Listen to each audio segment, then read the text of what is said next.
Hi, and welcome to American Outdoors. I've had several comments and questions to some previous videos from viewers that I thought I ought to address in a video of their own. There are three questions that I've had fairly often. The questions are, should I buy a stove that's bigger than what I need? Another question was, is it better to burn large logs in my wood burning stove or just small pieces? And the third question was, does it really make a difference if I put a fan in front of my wood burning stove? Well, when it comes to a large stove versus a small stove, modern EPA rated and approved wood burning stoves are designed to burn secondary gases, and they are much more efficient than stoves from the 70s, the 80s. And the efficiency of a stove is measured in how much it heats up a room versus how much heat goes up the chimney, the exhaust gases, smoke, and the excess heat. EPA approved stoves, that's post 1988, are designed with secondary combustion chambers, and they have baffles, air tubes that are designed to reburn exhaust gases, and these will work better they work best once the stove has reached operating temperature and the dampener or the airflow is partially restricted. So a smaller stove, when it's running wide open, meaning the dampener's open, full air intake, runs hot, runs fast, and then it goes out.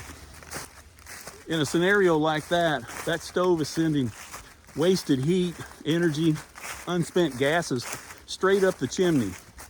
And that means that you've got to spend more time tending to that fire, feeding it more fuel. Once you start a fire, you're going to have the dampener open fully for 10 to 20 minutes so that you can build a coal bed. As the temperature increases, you'll slowly close that dampener. And that's when the secondary gases will start to burn. And that's when you'll go into cruise mode. That's when you'll start to close the dampener partially to restrict airflow. This slows combustion, allows the secondary gases to burn, and keeps the flue gases hot enough.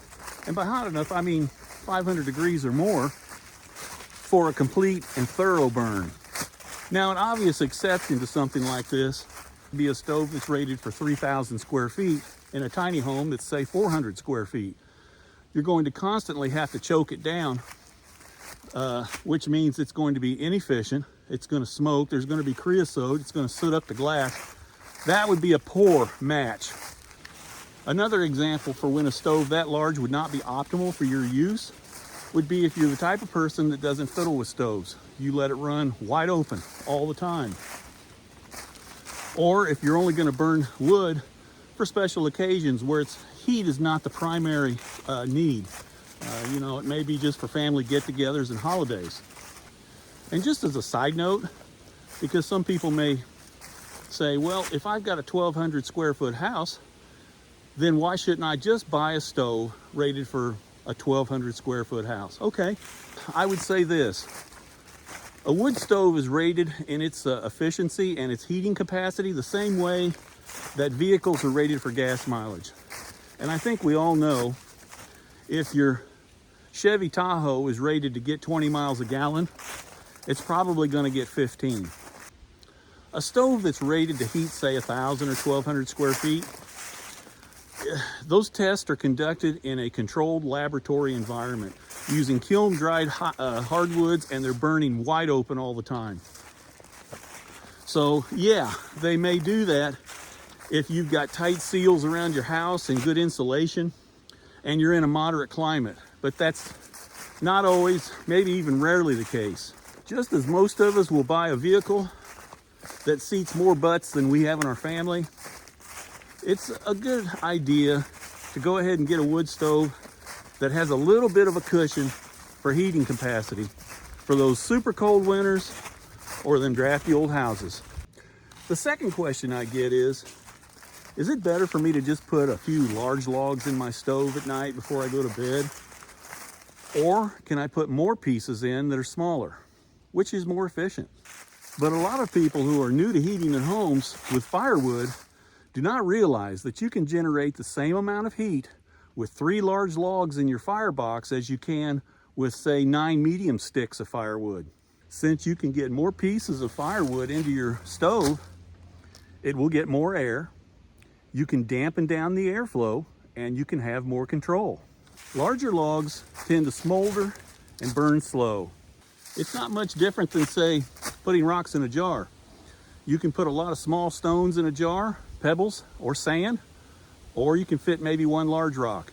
And it's not a bad idea to have variety in your woods, not in species, but in size. Have a mix of small, medium, and large pieces, whether it's for kindling or it's for, if you prefer, having large pieces of wood in the stove. I would also add, you can have a variety in shapes.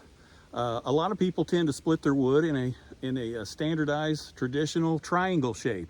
What I do is, besides those triangle-shaped pieces of firewood, I will have square cut. And I'll do that because they're easy to handle, number one. When you're stacking wood, it tends to break up the patterns and it aids in airflow. And also when I'm splitting wood, I'll use thin cut slabs.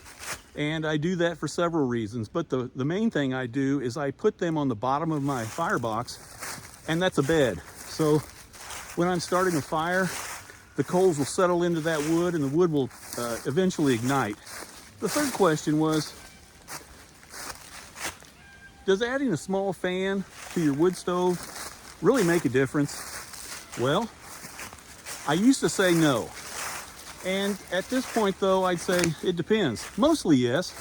It depends on the layout of your home, the size, the square footage.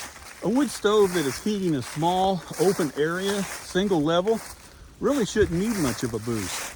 A wood stove radiates heat, so it will warm everything in its line of sight. That means you, the couch, the furniture, the walls. We've done videos in the past where we've shown the heat patterns that radiate from a stove through a house. It's similar to an ocean wave. If you're standing in front of the stove, it will rise up over your head, pass by, and begin to crest, and then fall down towards the floor behind you. But in medium to large size homes with long hallways, closed floor plans, multiple levels, it can be a process. But with a fan, it's circulatory, and it doesn't even have to be a large fan.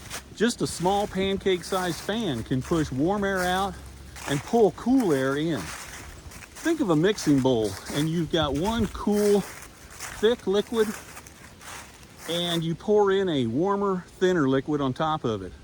You can sit there and wait for the two to blend by themselves, or you can take a spoon and stir them together and speed up the process. Now, there are some cases where you can't put a fan on your stove or near the stove. Maybe it's in a fireplace insert or something like that. But you can also take a fan, just a small tabletop fan or floor fan, from the other end of the room and point it toward your stove. And by doing that, you're pushing cool air to the stove. And that will also help it push warm air out into the room. These are just a few questions that I've just been thinking about lately, and I thought I'd go on here and answer them, and I hope I did. Feel free to post in the comments below. Anyway, from all of us here at American Outdoors, thanks for watching, folks.